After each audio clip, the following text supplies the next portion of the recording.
Hi, I'm Heather Herold. We're down here at Alive at 25 at Downtown Riverhead.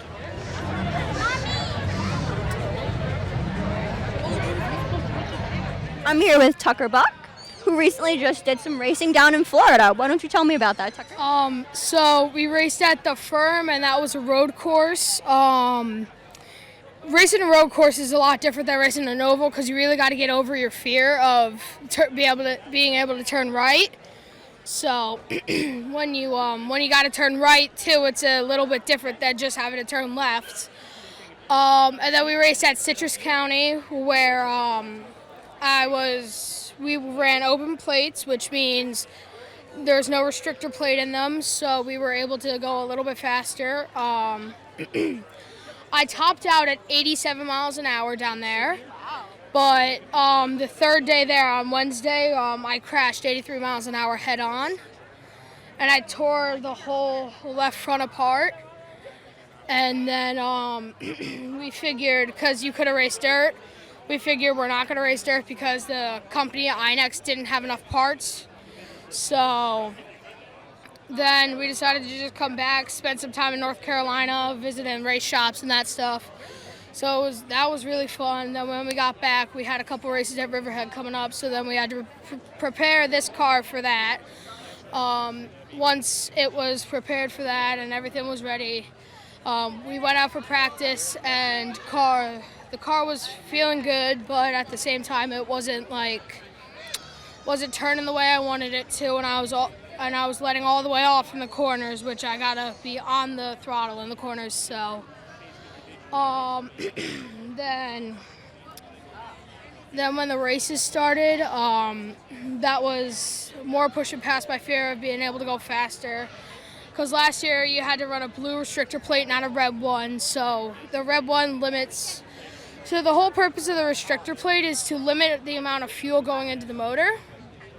So when you limit the amount of fuel going into the motor, you can, it makes you go a little bit slower and keeps your RPM down a little bit more. If you just run open, you'll hit the rev limiter, but you can't do that with the plate on. When you are with the red plate, it's definitely a little bit more different than running with the blue plate. So you're racing, and then you'll be in the turn. You gotta stay all the way on the gas, then let off a little bit in the turn, then get right back on it. But it's just really... So with all the traveling you've done and all the adjustments that you've made and the more speed that you've been able to have, would you say that you've been less afraid making all these changes? Yeah, definitely. You start to get used to it once you're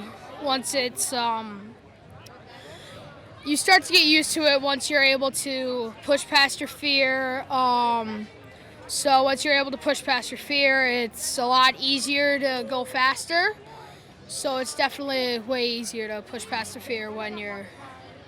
Do you have any goals that you'd like to accomplish in racing? To be able to race a crate modified and a tour modified at Riverhead. Then start to travel a little bit more, maybe get into NASCAR, Cup Series, or Xfinities. But it's definitely, that's one of my goals, to get up into the big spots where all the big guys are. So do you have any inspirations that you look up to? Any other drivers that you could take motivation from or anything like that? So some drivers that I take motivation from, and people don't like this driver, but Kyle Busch. I didn't get to meet him yet, but just his mindset of when he's racing. Ross Chastain, he's really big into keeping his mindset good. He has 2 wins, just like me. So I have 2 wins at Riverhead. He has 2 wins at in the Cup Series. Then I think that's it, of just drivers that inspire me a little bit. And then, do you have any family in racing? Like your pit crew or anybody like that? No, I don't think so. Yeah, no, I don't got any family in racing. Let me ask you this then. What's it like racing against your brother? So we're actually in separate classes. I'm in the outlaw class. He's in the bandit class. So it's definitely a little bit less stress, but it's more stress when you're sitting there before the race and you hear caution, caution, caution because there are tires skirting. You start to really get nervous, like what if that was your brother? And then you start to panic a little bit. That's To power through. So perfectly. Thank you so much, Tucker.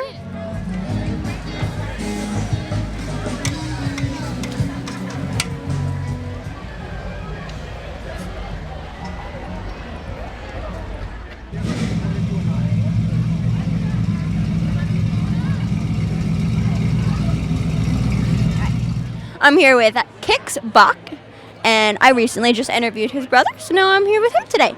How are you today? Good. Can I ask you some questions? Yeah. So, I'll start with an easy one. How did you get into racing? Mostly from my brother. So, would you say you look up to your brother? Kind of.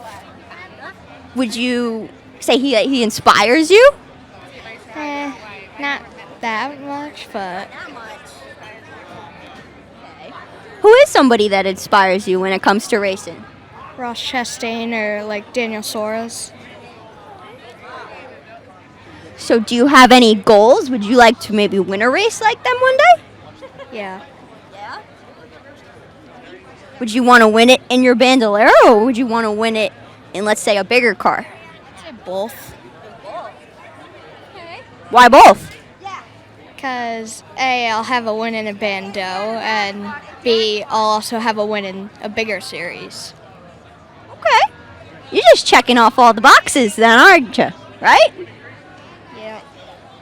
So, winning a race would be a goal. Let's see.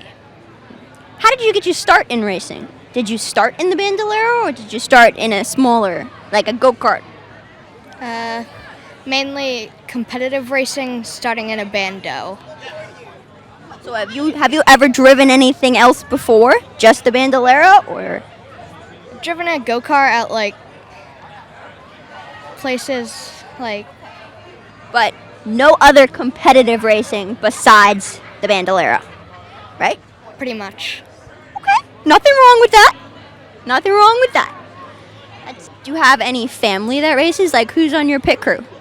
My brother, my father, me. So, you guys are all very close. You guys all work together closely, right? Pretty much. All right. Thank you so much, Kix. Good luck, all right?